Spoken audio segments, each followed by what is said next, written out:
2025, des stars naissent chaque jour, que ce soit dans le domaine sportif, artistique ou encore sur les réseaux. Mais le point commun de toutes ces personnes, c'est qu'elles veulent toutes gravir le sommet. Mais une seule personne se démarque du lot. Kevino de la Mama! Mais bon, quand on parle des stars, on parle forcément des fans. Le 19 janvier.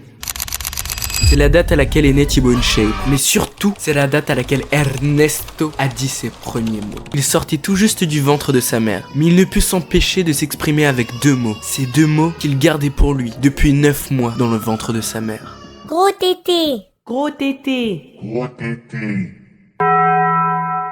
Voilà comment la vie d'Ernesto a commencé.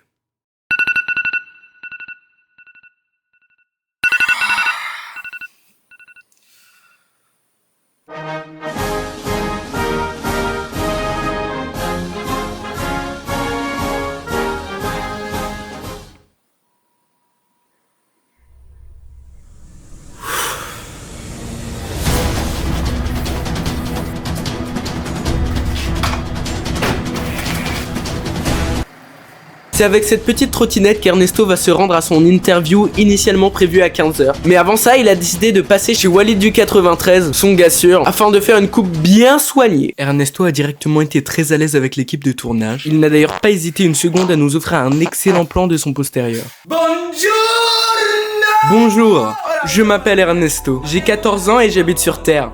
Mon père m'a abandonné 2 minutes après que je sois né. Il m'a dit qu'il partait chercher du lait. Bizarrement, 1 heure après, il n'y avait toujours pas de lait à la maison. Je l'ai alors attendu pendant 5 ans, mais je n'ai jamais eu mon lait. C'est le craquage pour Ernesto qui se remémore ses souvenirs d'enfance. Lui seul face à ce pack de 6 bouteilles de lait demi-écrémé se trouvant à Leclerc. Autrement dit, se trouvant à 2 minutes de sa maison à l'époque. Nous pouvons donc en conclure que son père est en vérité parti aux Philippines faire la fête avec des latinas shiny chromatiques. Mais un beau jour, alors que j'essayais de dormir avec une vidéo ASMR sur YouTube... Kevino est apparu sur mon téléphone. À ce moment-là, j'ai directement compris que Kevino était mon père. Parce que nous avons tous les deux 2 genoux, une boîte crânienne et un bangala de 23 cm. Mais surtout, un grand amour pour la pizza et les gros nichons. Ok, j'avoue, pour les nichons, y a pas de rapport. Quand j'étais tout petit, je voulais être basketteur comme LeBron James. Malheureusement, je ne suis pas noir, je ne viens pas du Bronx et je ne mesure pas 2m01. Alors je me suis tourné vers la pizza. J'ai toujours été excellent pour faire des pizzas. Ma mère m'a toujours soutenu. Depuis que je suis tout petit, je me suis toujours entraîné pour devenir meilleur. Quand je rentre du collège, je fais vraiment beaucoup de choses. Par exemple, le lundi, j'aime bien faire de la musique. La pizza au poulet, elle est croustillante. La pizza au fromage, elle est juteuse. La pizza bolognaise, elle est succulente. La pizza au thon est intéressant. Si tu touches à ma pizza, je vais démarrer ta race. Si tu touches à ma pizza, je vais démarrer ta race.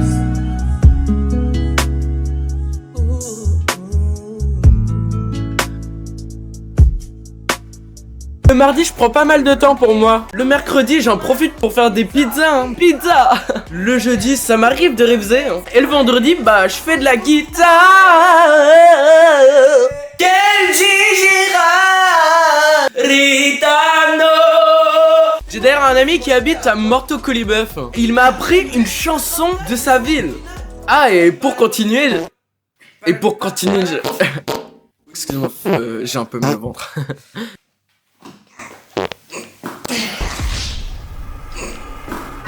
Ernesto, vous allez bien? Ernesto! Vous allez bien? Les gars, je crois qu'il a la diarrhée. Oh, c'est ça, il a envie de chier, Tu filmes.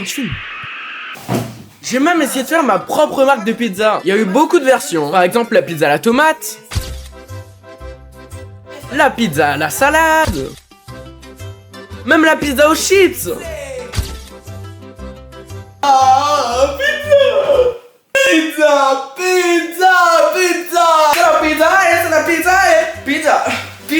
Mais pourtant aucune de mes pizzas n'a fonctionné.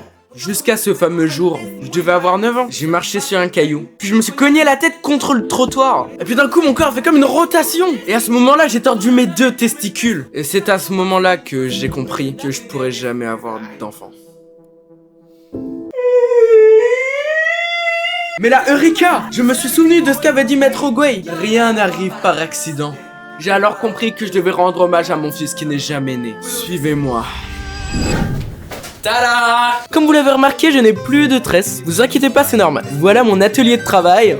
Étape numéro 1, pétrir la pâte comme jamais. C'est Kevinou qui m'a appris ça. Donc c'est parti, je vais pétrir cette pâte. Comme le témoignent ces images, Ernesto pétrit sa pâte avec amour. Ah, regardez, j'ai oublié de mettre mon chapeau. Dans les interviews, Kevinou a toujours dit qu'il fallait pétrir sa pâte avec amour. Alors aujourd'hui, je vais faire la même chose. Après 1 heure à avoir malaxé cette pâte comme si c'était une bonne paire de seins, Ernesto a commencé à devenir un peu suspect. Regardez ça, on dirait pas du caca. Du coup, je vais le manger, parce que j'adore manger du caca. Par la suite, Ernesto a commencé à s'embrouiller avec sa pâte tel un gros vendeur de cité. 10 minutes après, les 2 amis d'Ernesto sont arrivés. Mais comme vous pouvez le remarquer, ils ont tous les deux 12 ans. Ce qui prouve qu'Ernesto n'est pas mature pour son âge. En plus, il les a rencontrés sur Roblox, miskin. Après une bonne heure à avoir soigneusement préparé ses petites pizzas, Ernesto emmène à table ses pizzas. Fier comme jamais. Plus fier qu'en ayant un 20 sur 20. Plus fier qu'en ayant une première copine. Plus fier qu'en gagnant 10 000 € grâce à la vente de ses pieds sur OnlyFans. Il était fier de lui. C'est alors avec amour et joie qu'il commence à déguster cette délicieuse pizza. Ernesto n'avait jamais réussi à faire une pizza, tout simplement parce qu'il n'avait jamais compris. Pizza! La pizza n'est pas juste quelque chose que l'on mange, c'est bien plus que ça. C'est tout un art, on la perfectionne, on la fouette, on la mastique, pour qu'elle soit parfaite. Alors les gars, vous avez aimé ou pas la pizza? Ah ouais, elle était trop bonne. Bof, j'ai pas trop aimé. Alors, est-ce que tu l'as aimé ma pizza? Oui, je l'ai adoré. En plus, je ne suis même pas pris en otage. Vous voyez, ils ont tout simplement adoré ma pizza. Et j'ai même pas eu besoin de les menacer. Alors pourquoi toi, tu ne l'aimerais pas? Honnêtement, la pizza de Kevinou est vraiment très bonne. Mais quand tu la manges, bah t'es tout seul. Alors qu'avec mes petites pizzas, tu peux kiffer entre potes. Elles sont toutes petites, mais elles sont délicieuses. Je l'ai créé en pensant à mon fils qui n'est jamais né. Mais vu qu'il est jamais né, c'est un bébé. C'est pour ça que vous pouvez acheter la Babynou de la maman. C'est ma pizza. Pizza. Vous pouvez l'acheter dans tous les magasins en France. À Auchan, à Leclerc, à Lidl, partout. Mais bon, ça c'est ce que je vous aurais dit si j'avais de l'argent. Donc non, elle n'est pas à vendre. Mais qui sait, peut-être qu'un jour ça arrivera.